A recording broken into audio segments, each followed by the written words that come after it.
Ahora vamos a considerar un problema desbalanceado, ¿cierto? Un problema desbalanceado, eh, en inglés imbalanced learning, ¿cierto? O aprendizaje desbalanceado. Es un problema donde hay muchas más muestras de una clase que de la otra.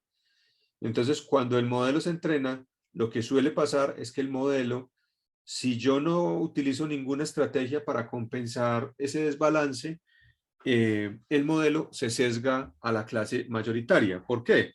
Porque cuando está midiendo el error, la clase que más error va a aportar es la clase que más muestras tiene. Entonces intenta favorecer esa clase para tratar de reducir los errores en esa clase, y eso puede llevarnos a unas conclusiones muy, digamos a conclusiones erradas y, y a problemas pues realmente serios.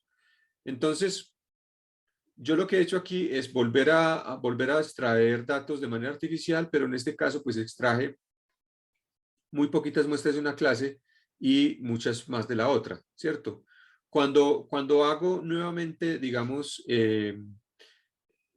aquí es el entrenamiento de mi modelo y miro las predicciones y miro, por ejemplo, el accuracy y la precisión. Entonces el accuracy me da el 99% y la precisión me da del 100%. Entonces, si yo, por ejemplo, solamente miro estas dos, el accuracy, que es una medida global, y la precisión, que solamente se está enfocando está enfocándose principalmente en qué tantos falsos positivos hay. Esto lo que me está diciendo es que no hay falsos positivos. Entonces, todo lo que el sistema dice que es positivo, realmente es positivo, ¿sí? Entonces yo digo, uy, no, la berraquera. Le pegué a lo que era y el sistema está funcionando muy bien. Ya puedo ya puedo desplegar este componente.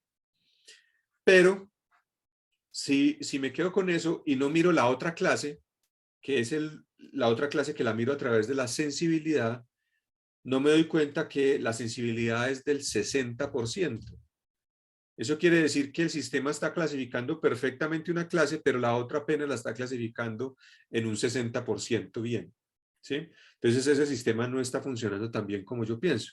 Si por el contrario de mirar el accuracy, miramos el F1 me refleja un 75, un 0,75, que ya me está diciendo, ah, no, no está funcionando tan bien mi sistema. Probablemente tengo que hacer algo diferente.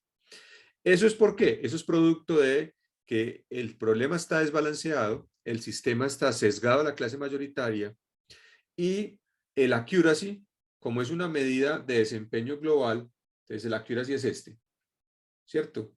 La mayoría de las muestras son de una clase, o sea que si uno suma aquí el denominador, uno suma las muestras de una clase y las muestras de la otra, las muestras de la segunda clase casi que quedan opacadas por las de la primera, porque la mayoría son de ellas, ¿cierto? Entonces, si yo clasifico bien solamente esa clase, ya la exactitud es muy alta. Como la mayoría de muestras son de esa clase y esta exactitud mira el desempeño en términos globales, con que la clase mayoritaria quede bien clasificada, la exactitud ya me da muy alta. Entonces, la exactitud tiene un problema. No es una medida muy confiable cuando yo tengo problemas desbalanceados, ¿sí? Y por eso debemos utilizar medidas, por ejemplo, como el F1, o podemos utilizar otras medidas como, hay algo que se llama el coeficiente de correlación de Matthews. Ahí está la fórmula, nuevamente está en términos de los verdaderos positivos y los verdaderos negativos, falsos positivos y falsos negativos. El accuracy balanceado, que es un promedio de la sensibilidad y la especificidad. Por lo tanto, si alguna de las dos está bajita, entonces el promedio cae. O yo puedo sacar, por ejemplo, la media geométrica. La media geométrica es una medida matemática que se puede sacar entre cualquier cantidad de valores. Si yo saco la media geométrica entre dos valores, entonces es la raíz cuadrada del producto de los dos. Si saco la media geométrica de tres valores, es la raíz cúbica del producto de los tres. Si saco la media geométrica de cuatro valores, es la raíz cuarta del producto de los cuatro valores, y así sucesivamente. Entonces yo puedo sacar la media geométrica de la sensibilidad y la especificidad, y también me sirve como medida global del sistema, de desempeño del sistema. ¿Listo? Todas estas medidas me van a mostrar que aunque yo vi una accuracy por ahí del 99%, el modelo no está funcionando bien. Entonces es muy importante que cuando ustedes tengan problemas de desbalance, siempre acudan, seleccionen una métrica de evaluación que ustedes sepan que les va a medir el desempeño global del sistema teniendo en cuenta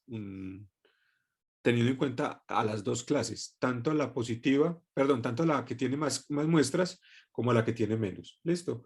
O una práctica que puede ser interesante es siempre medir, aunque se mida accuracy, recall, siempre hay que medir sensibilidad y especificidad o sensibilidad y precisión, alguna de esas dos parejas.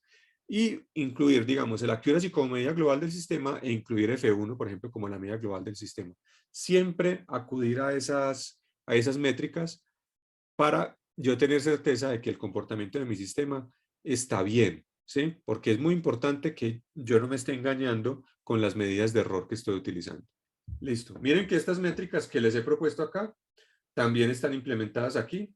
Bueno, la media métrica no, pero pues no es sino multiplicar sensibilidad por especificidad y sacarle la raíz cuadrada. Listo.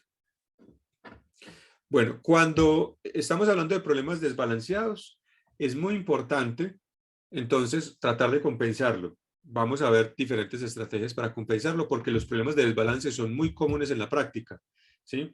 Casi ningún problema de clasificación que uno aborda en la práctica, la cantidad de muestras de las clases son las mismas.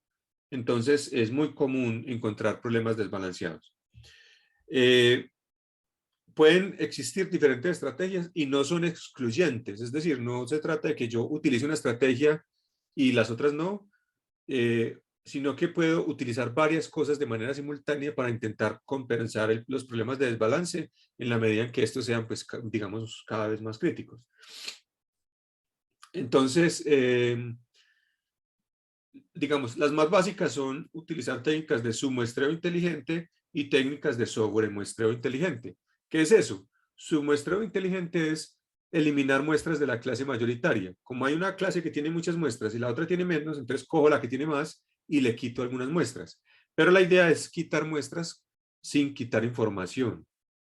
Es decir, eliminar datos atípicos y muestras redundantes. Muestras redundantes serán muestras que aparecen muchas veces, varias muestras, pero son muy similares, entonces al quitar una no estoy perdiendo mucha información.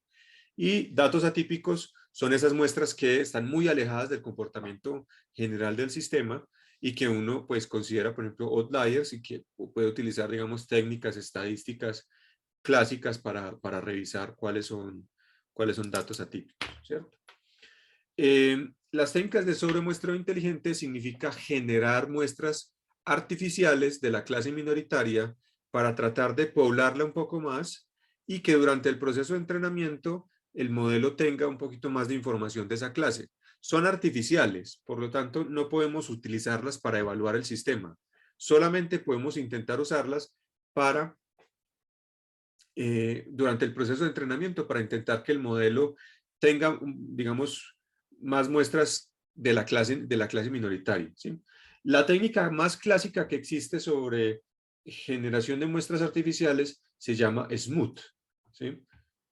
Y aquí en el link está el enlace al artículo original, ¿cierto? Que es un artículo del año 2002, publicado en esta revista, en el Journal of Artificial Intelligence Research. Y es una técnica muy sencilla, es una técnica cuyo principio de funcionamiento, su elemento fundamental, es el algoritmo de cada vecino más cercano, ¿cierto? Entonces, les voy a pedir que revisen el texto. Con lo que vamos a ver hoy lo van a entender perfectamente. Y revisen como el algoritmo básico de SMOOT, que está aquí descrito, ¿cierto? Y la próxima sesión, si tienen alguna pregunta, la hacen para que discutamos un poquito sobre la técnica. ¿Listo? Existe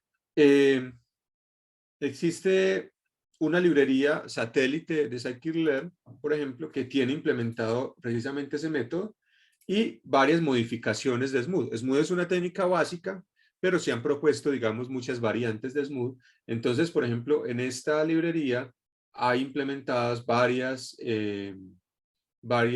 variantes de SMOOT y se pueden integrar perfectamente al trabajo con scikit-learn y con todas las otras funcionalidades que estamos trabajando. ¿Listo?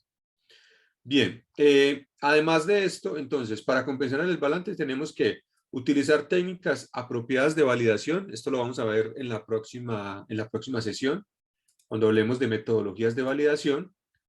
Y también podemos utilizar una estrategia en la que durante el entrenamiento, al modelo que estemos entrenando le vamos a dar pesos diferentes a las clases. Es decir, esto va a depender del tipo de modelo que estemos utilizando, pero le podemos decir al modelo que el error que comete el sistema con respecto a una clase pesa más que el error que comete el sistema con respecto a la otra. Eso nos ayuda a que el modelo trate de compensar y no se sesgue solamente a la clase que más muestras hay, sino que los errores que cometa el sistema en la clase minoritaria van a pesar mucho más que los otros. Y de esa manera intentamos hacer que el sistema se regule, se compense y no termine solamente sesgado a la clase mayoritaria.